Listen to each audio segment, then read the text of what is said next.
Well, good evening, good day, good morning, good night, and see you later. No, wherever you are on the planet, where I'm on the planet, which is in northern Louisiana, visiting with my wife's mother, my mother-in-law, Monroe, actually. And it is December 2nd when we're recording this, but we just want to wish everybody a happy holiday, happy Hanukah, happy Merry Christmas, happy New Year's, and all the other things. Anything I missed? Anyway, so but we were like kind of wrapped up for the year with our podcast. I mean, okay, we have a few in advance, so we can keep releasing come January. And then I went, we need a special holiday podcast because, believe it or not, sometimes holidays can be challenging. Okay, and so when you're talking about recovery, it can be really challenging because a lot of all kinds of things can come up. And I remember when I lived in the Bay Area during the holidays, they literally had AA meetings going 24/7 because I think it was the hardest time to relapse. And because there's a lot of things going on. Sometimes we'll find ourselves alone with really nobody, no family or something like that. And we feel really alone and sad. And that, of course, that can be a trigger. And then the other thing, we actually do go home for the holidays or family shows up at our place. And I don't know about you guys, but we had some issues in my family, one or two. And that can really be hard, and you have the proverbial conversation with everybody at the Christmas dinner, right? And, Uncle Donald has his Make America Great Again sweatshirt on. And, Aunt Susie is a liberal progressive environmentalist, and your father is a fundamentalist Christian, and your brother is a atheistic communist. Anyway, so and one half of the family roots for LSU and the other for Alabama. So there can be all of these subdivisions, and it's like you're trying to walk that tightrope, and just like, oh my God, I can't believe that idiot just said that. Okay, it's just for a few days, and then there's all that, and then of course, because, I'm assuming that most of us or a lot of us that are participating in this are involved in our own inner work and our own jingle practice at this point. So a lot of stuff comes up from the past, and maybe dad, it's not the person he was back then, but he did some harm and damage when you were a kid. I mean, we all have different versions of that. And that stuff can really come up powerfully, can really be painful. So and at the same time, we're being marketed, the Kodak Christmases. Just a beautiful children and a beautiful house and the beautiful Christmas tree and the beautiful wife and the beautiful husband and the beautiful dog and open the presents and everything. And it's really not like that around here. So maybe we are programmed to having some expectations to make us spend more money to be happier if possible. So anyway, given all that, and I'll end my little opening here with one of my favorite Ken Wilber quotes. He goes, "If you think you're enlightened, go home for the holidays." Okay, so I think that says enough. So I'll be quiet and let you guys roll with this. John, I loved your introduction. That's great. I so admire you, John. Your ability to bring so many things together so succinctly and also so flippin' hilariously. It's just, I've missed you. It's great to connect with you again, John. Yeah. I had a number of thoughts as I was listening to you, but one of them is a memory. I remember this is 30 years ago. I was teaching in a graduate school. I remember coming back in January after holidays, and I'd gone to spend holidays with my family. And I remember the physical feeling I had when I was on vacation. It was over the Christmas holidays. And I came back and I tried to describe it to my classmates, is this feeling that if you could have observed me, you would have seen my physical body shrink like an inch or two each second of interaction till I was just a tiny little pin nub. That was really the subjective experience. And it made me aware that that's a lot of what I've had experienced over the years with my family and just how horrible that felt. And I remember the contrast. The reason I mentioned the school setting is that there I was and I felt seen. I felt like I could be my full self in certain environments, in this case in my professional work. But to go into my family, it was both painful but also very embarrassing to me. It's like if John and Doug were to walk in, they wouldn't see me anywhere because I'm this little tiny little water droplet or something. that's the image that came to me as I was listening to you, just how powerful a hold lifelong interactions can continue to be. I recently had an experience with two of the same family members, and what I'm aware of is that it required me setting boundaries, and I was very uncomfortable with those boundaries because it meant limiting my time with them.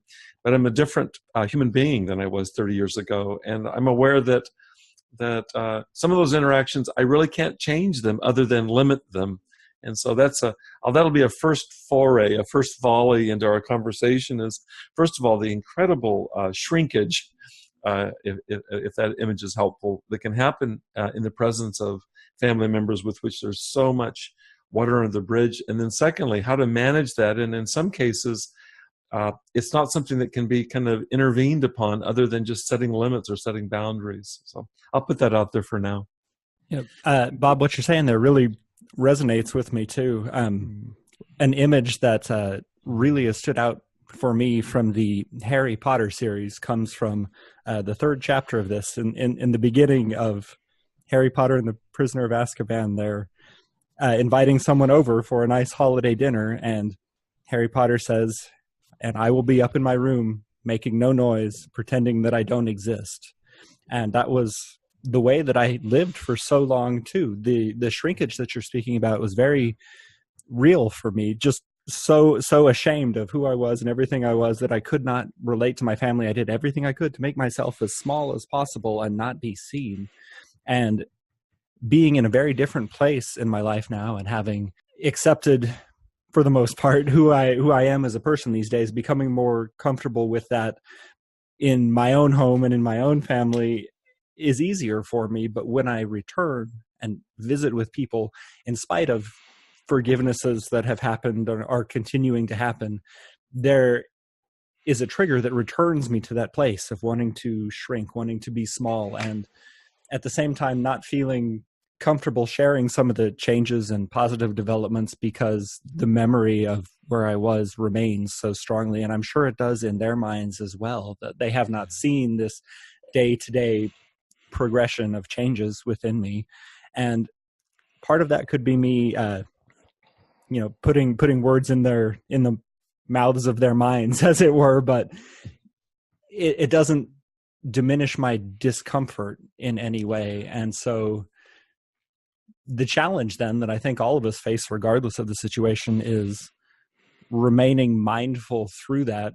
I guess what I am planning to do when I go home this holiday season is to observe myself and my own reactions to that with as much presence and as accurate of an eye to what's going on in my body, in my heart, in my mind as it happens, to observe those reactions from outside myself and not be so identified with them that I may deal with them more rationally.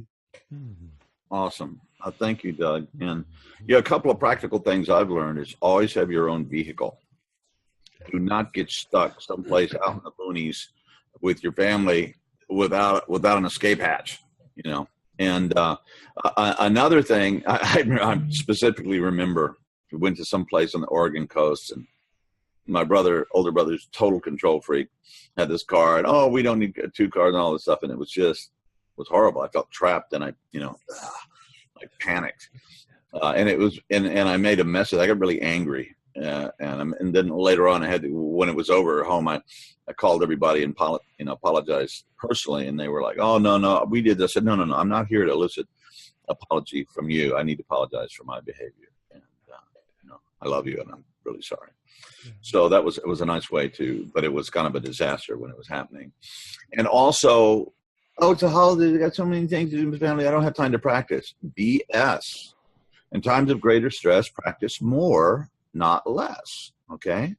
So when I normally during the holidays, and there's not so much now because my dad died. My mom's in a, old folks home and or extended care, I guess they call it. But anyway, she barely has any memory. So it's not like that was kind of the focus. So my whole things have shifted now. And now I'm with Pam's family here. I just had to meditate more, and so I don't care if I had to get up early or I just say, I got to go meditate and pray, folks, and if you have a bunch of religious people, they go, I'm just going to go pray. That's great. Or basically, I don't care. This is what I got to do. And, it's weird, Uncle John. The young people seem to really respect it. And I have to get away and I have to do physical exercise, whether it's running on the beach or finding the gym or, doing something, going to play tennis, whatever. I need that. I really need my practices firm and to make excuses about it. The other thing that I found out in coaching and counseling over the years, that if you have a family and you're just getting over drinking, I mean, you're in recovery, early recovery from alcohol, and you got a family that just drenches itself in alcohol during the whole thing. As soon as they show up, they give you a drink and everybody's drunk. And, in the first 45 minutes, sometimes you just gotta say, no, I can't go. And you can be honest. I'm trying to stop drinking, and the way the family goes, it's not really a good place for me. Hopefully, at some point, I'll be able to, come back and enjoy your presence. And they may get really mad. They may go, wow, or they may not even remember you weren't there. They're so drinking so much. But either way, you can't be. I mean, you have to protect your sobriety and your recovery at this jewel of, what a pearl of great price, I think it says in the Gospels. That's really, really precious. And if you have to just admit, hey, I can't be around you guys when you're drinking because it makes me want to drink and I have to stop. And I'm not judging you. I mean, maybe working for you, but it's not working for me anymore. And I, hope you can accept that. And anyway, I love you. And I mailed the Christmas gifts, and I had one client one time. He goes, "No, it's going to be different this time. Going to be different time." He relapsed every Christmas. It was like, it's like in the Titanic. Man, I got this great big ship, and I'm headed for that iceberg, and it's going to be different this time. So eventually, sometimes you just have to make those decisions also. And any guys want to comment or riff off of that? Yeah. Thanks, John. I appreciate all that you're saying. I was thinking earlier, and then you went right into it. We tend to do that here. There's a dance where we just kind of be thinking something else, and Doug's talking about it, or John's talking about it. I've been aware this week. I've had a couple of new coaching clients that I've had sessions with this week, and in both cases, what's come clear is looking at looking at addiction from an attachment perspective, which would be a lower left-hand quadrant perspective, looking at addiction in terms of relationships. And here we are talking about it. And I'm really aware of that shrinkage that I talked about before was oftentimes in years gone by associated with my joining in the family and drinking to both try to salve the discomfort and almost always exacerbate the problem. And so that's changed for me in terms of my not drinking and drugging in those situations. But then you're left with the longings for intimacy, as well as the memories. Oftentimes, like you were saying, Doug, they're in our bodies, just these memories of trauma or abandonment or whatever it is that we've experienced. And so it's really been on the front burner for me this week. And it's interesting because it's in the month of December as we move towards the holidays that I'm working with individuals that's really a primary concern for them is in both cases. And I really relate to this personally, and I've related this in the counseling, is that for me, my addictive behaviors are historically so linked to the most important connections. And sometimes it's the lack of connection in those important relationships. So just knowing that's bound to stir up. It's like kind of Ken Wilber's quote that you shared earlier, John, that it's bound to stir up all of the demons, all of the skeletons in the closet, and how to manage that. I liked very much what you suggested as one element of it, Doug, in terms of just an awareness. I was actually practicing it as you were talking, of just breathing and just being aware of how that will be going for me this holiday season. John, I love your suggestions, and I practiced them really awfully. You and I have talked about this before. It's like, Bob, practice more, and I'll come back from a family visit and go, oh, that's right, I meditate. Gosh, darn it, I forgot all about that. It's just crazy. And so I really want to take to heart, you've really been a herald of this over all the years, John, and it's like, dadgummit. I really think that what happens is I move into a regressed, shrunken head, shrunken state, and I forget my resources. And so it's almost like I need to tie strings around my finger to remind me of the truth of what you're saying, John. So Anyway, Addiction as an Attachment Disorder is a book by Philip Flores, and there's a ton of literature out there that looks at addiction from a lower left-hand quadrant perspective. And I feel like when we talk about home for the holidays, we're really talking right into that quadrant. Bob, our attachments to our family and our relationships with them are so crucial. And, John earlier in the introduction to this episode was talking about the wide variety of perspectives and places that people are coming from, different views, different beliefs, different ideas. And with our knowledge of integral theory in mind and levels and stages and all this, do we have an opportunity then to practice when we return to situations like that by remembering that everyone is at a different level and everyone is a deep of typology, and to deepen our connections by seeing into their perspective and knowing that from where each person is, they are doing the best they can to be the best exemplar of their particular level of development, their type, their current state of mind, and use that as a chance to be present and to listen and to meet them where they are. And in doing so, strengthen those relationships by getting outside of our own wishes, desires, egos, and strengthen that connection in that way. May I ask you guys a question? It's related to right what you're saying, Doug, if I can dive in here. One of my biggest triggers for stress is the feeling of non-mutuality in relationship. And I really want to ask both of you, really asking from a humble position here, is that in light of that, I know cognitively the truth of what you're saying, Doug, and I value what you're saying in terms of being the bigger person. Really, I guess literally, being the bigger person is like holding a worldview that's inclusive of that family member, let's say, that I'm speaking to. But the problem that arises for me is that non-reciprocity is triggering. And so even though you or I might give that to somebody who's operating at a level that's less developmentally complex, to be politically incorrect, it's not going to be reciprocated. And what to do with that? I'd love your feedback, John and Doug, on how you deal with that situation. I'd like to be Mother Teresa, and the fact is, unfortunately, I get triggered when I'm put in that situation. It's a difficult one for me, honestly. Maybe you could be Papa Teresa. That's a start. I don't know. The mother thing doesn't work too well with you, but that's a really great question. And one of the things that I think we have to do on the journey of integral recovery is we have to make a new family if our family's pretty whacked. Okay, so we have to have support. Really, man, when I go home, I'd really like to call you, Bob, and say, "Hey, man, getting hard here," or whatever. So you have contacts that you can rely on, and you set it up. I'm going to go home. I don't know. And you walk in the door and all of a sudden you feel all your neurosis. Oh, this is what it felt like to me as a kid. No wonder I got so fucked up, right? So you start, all that stuff comes up, and if you do it with mindfulness and you work with it, it's a great time for growing too. Not necessarily, a relapse danger trigger. It can be, oh my God, I'm starting to understand the dynamics as an adult, as a person who's learned a lot and has been practicing for years, and I'm seeing it from a totally different perspective. So it makes me have compassion, understanding for myself and possibly for others. So don't rely on people that in your heart of hearts aren't capable of doing that reciprocity. I hope I said that right. I got it. That word.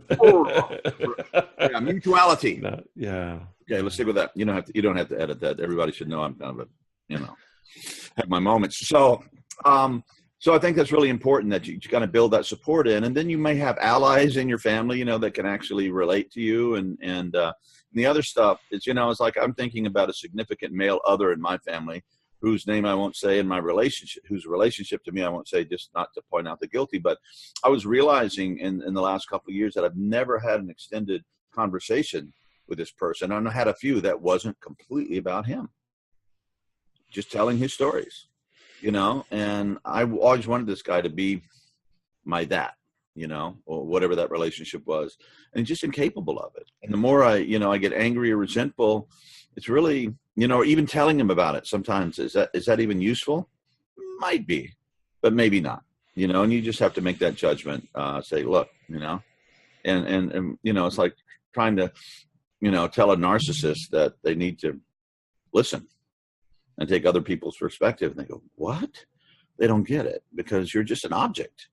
You know, you're not an other. You're not a Martin Buber thou. You're just a thing, you know, that reflects either good or bad, or bores them or excites them or whatever. But it's all about them. And so that's a hard thing to deal with.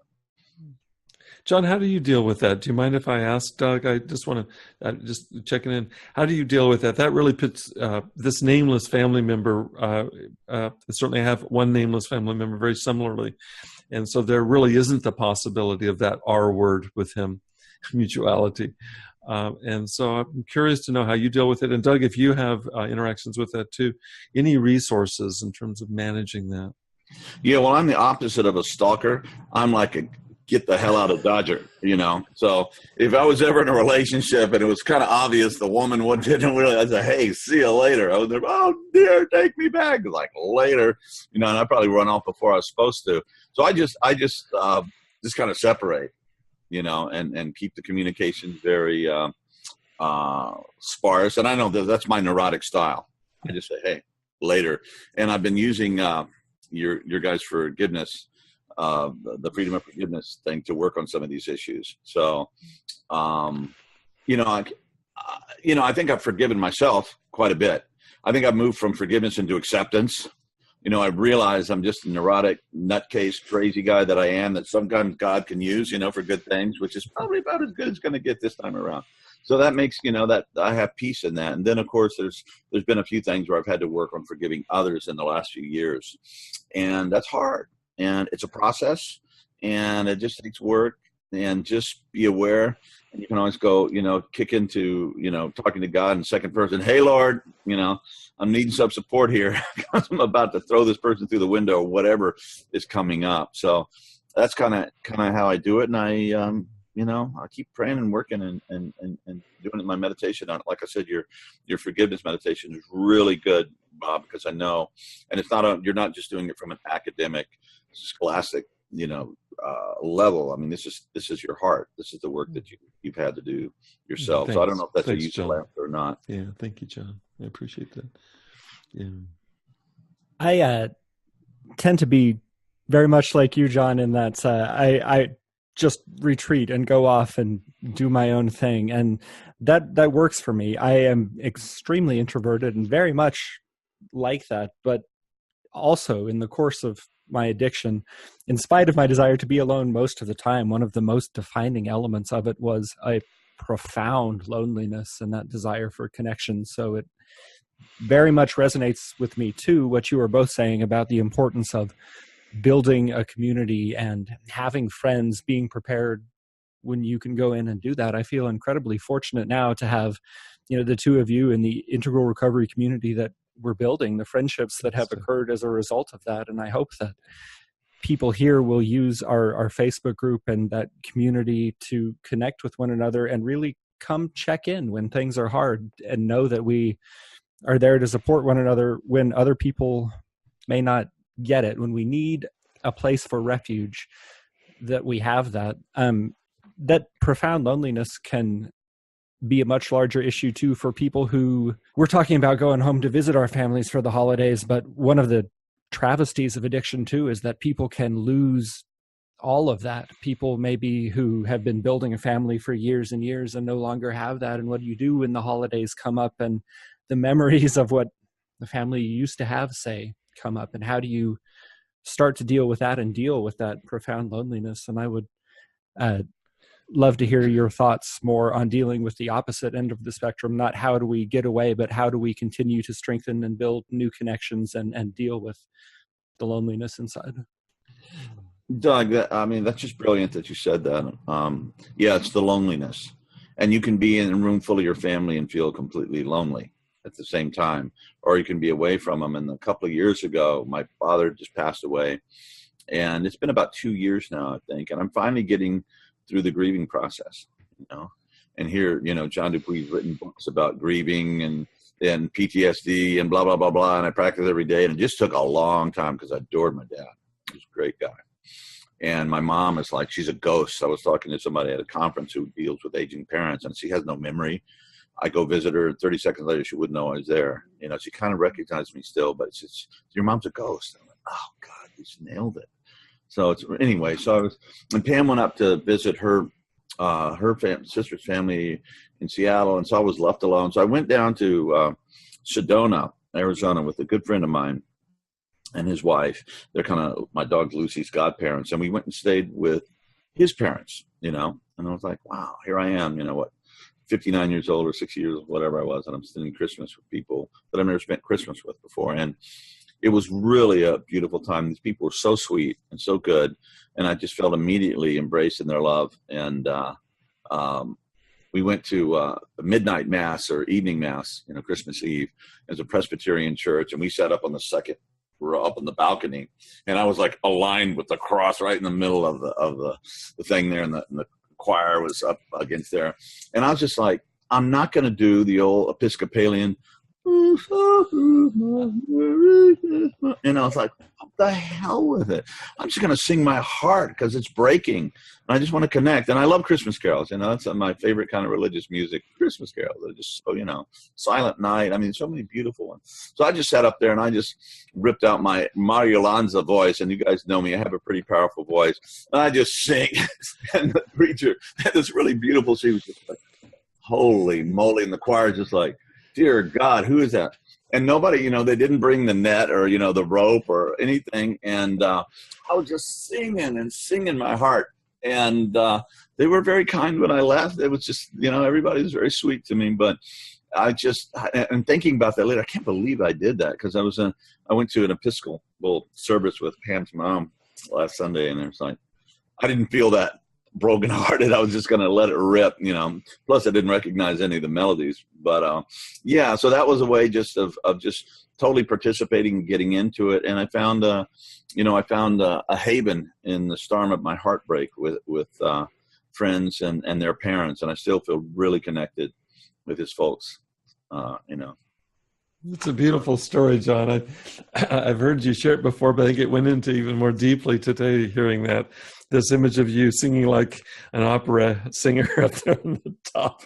I think that's great. Here's the thought that comes to me, and I'm curious to ask you, John, is that if at least for some of us, the experiences of shrinking, that we become less than, what can I do to go the opposite direction? What can I do to reverse that? And you up there booming away singing conjures that up for me. I know there've been, in fact, it just happened over the Thanksgiving holiday.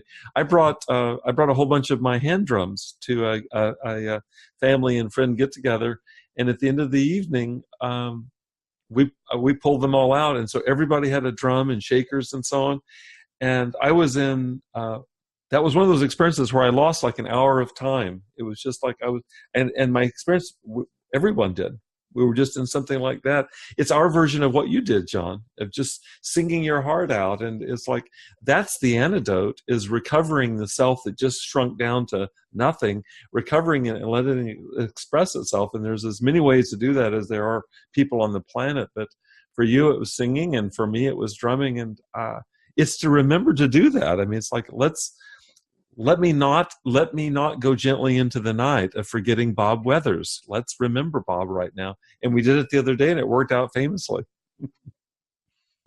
Doug, what do you do at this point? To deal with that profound loneliness you can feel during the holiday seasons or with your family?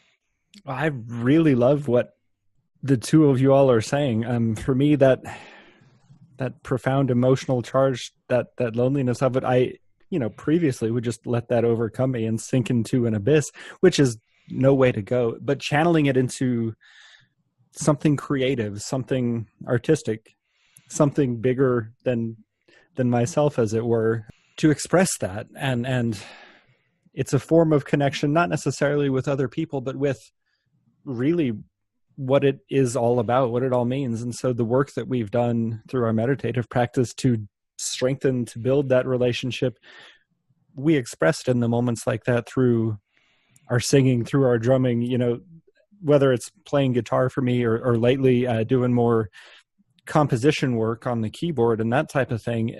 It's such a beautiful expression. That is what I have actually been doing most recently.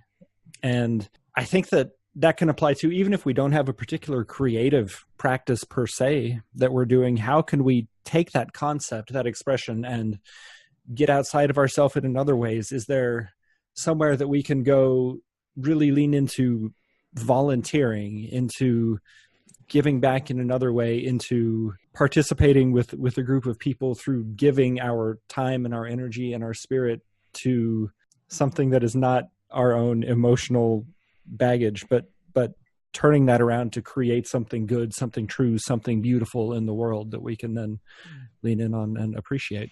Yeah, and Doug, you're a father of a beautiful young daughter. You know, and what you're talking, it's like, you know, it's like when I was a kid, my parents always tried to make, you know, Christmas really special for us kids, and it was, you know, and so you can just like, maybe that's it, maybe that's part of it. As adults, if there's children around and stuff, we can just really work on, you know, trying to make it be a special memory, a special time for them. I think that might be, you know, but not dealing with all our pain and neurosis. I mean, that's all there, right? But also there's a younger generation, if there's children involved, and I'm a grandfather and so are you, Bob, and just pour that into, you know, our children and their children. And that sounds like a pretty good thing. John, go ahead, Doug, please. I was just going to say, John, I really wanted to thank you for bringing that up. I've been having something of a rough time the past couple of weeks, and no matter how bad things get inside my head, the surest way out of it is to lean into playing with my daughter and making things happier for her, joyful for her, reading with her, or singing Christmas carols with her. That's a fantastic way to do it. And so wherever that opportunity presents itself, to lean into making something special for someone else is an incredible way to get out of your own muck and raise your spirits. So thank you, John, for that. I got home last night and there was this long box that had come in from someplace. I'd ordered it and several weeks ago. You're going to love the synchronicity of this, John and Doug. And I opened it up and there are these long circular tubes. They're plastic tubes and they're tuned in a C major scale. And I got them for my 3-year-old grandson. And I didn't recognize it till I was listening to you, John, is that what I did for Thanksgiving, bringing all of my little hand drums, these are all frame drums and they fit inside one another. So they're these flat circular drums. And I brought about 8 of them to this Thanksgiving party, is that I'm going back to Texas in a couple of weeks and I'm going to be bringing these circular tubes. I got them as a gift for my grandson. Right. But I'm going to try to follow what you're suggesting, Doug, which is I'm going to play with him and play with my daughter and her husband. And I think my daughter's 4-week-old baby girl may be a little bit small for the, I don't know, maybe there's a little tiny tube that she can tap, but just some way to enter into that flow state that is so powerfully evoked with children. It's really trying to find that inside of ourselves. I think that's what got stamped out for me as a child. It got, and so I feel historically, this is back to that earlier memory from 30 years ago. I feel like what gets lost is the spontaneous self that a child is. And so I just feel like this kind of cardboard Bob, which just, you know, why even bother showing up? And so what would it be like to recontact the spontaneous child within and without? In your case, Doug, you've got a baby girl, and for me, I've got a new baby granddaughter. But what would it be like to really allow them to open me up into that same self inside of myself? Awesome, you guys. And we're kind of getting there on time, but let's say last but not least, surviving New Year's. You know, there's this real cultural thing about New Year's. You just got to go get toasted, right? That's how you bring in the New Year. And being an introvert, you know, I don't remember the last time I went through a drunken New Year's celebration. You know, I don't like to watch the ball fall or, you know, in Times Square. I'm just an introvert. The only time I like big crowds is when I'm playing in front of them. You know, I know you guys share as musicians, there's just an energy that's incredible. And I get out of myself and I become one with the music and people. But yeah, I'm not so into that. But what I've been doing the last few years, I just make New Year's a really reflexive time. You know, I go back and I meditate and I pray and I think about, you know, what did I do this year? what were my, what happened last year when I was getting ready for New Year's, and what was the theme that kind of came to me in meditation and prayer. And sometimes I throw the I Ching or do one of these oracle things, and the synchronicities are really powerful. Kind of the guidance I get from whether, we buy that or not, it just seems that the universe is wired toward meeting.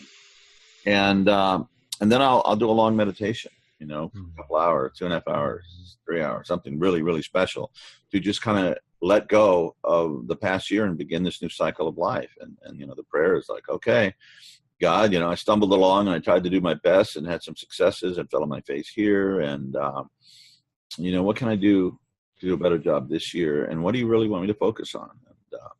And, give me any kind of guidance you want. If not, I'll just do whatever I think. And you know how that goes, Lord. So I kind of use that kind of a manipulation with God.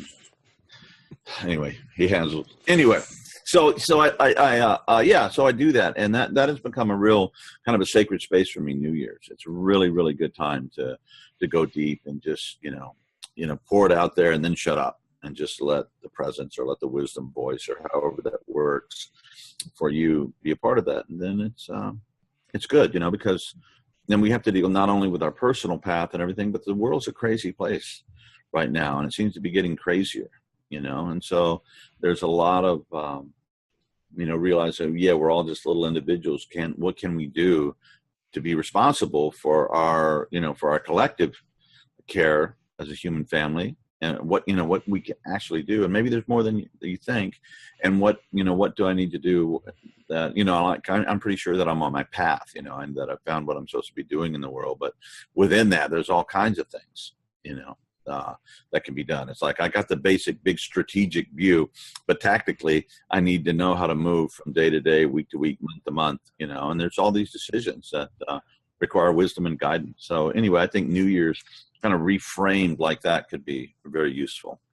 John, I really appreciate sort of the theme here of making space for it. I'm thinking now about the idea of right use of will, and how New Year's is a time when people make resolutions, and certainly I have done this a lot historically too. You say, this is the year that I'm going to get in really good shape. This is the year that I'm going to, write a book or X number of books or whatever the case may be. And there's nothing wrong with those things per se, but we're still trying to create a life based on our own will, which oftentimes are the things we want are given to us by society. And it's important to stop and ask yourself why these things are important, and allow room for the guidance to see what's really important and what's a good next direction, so that we can properly apply our will to doing the things that really matter, doing the things that will bring us to the next level and allow us to bring the world to the next level, instead of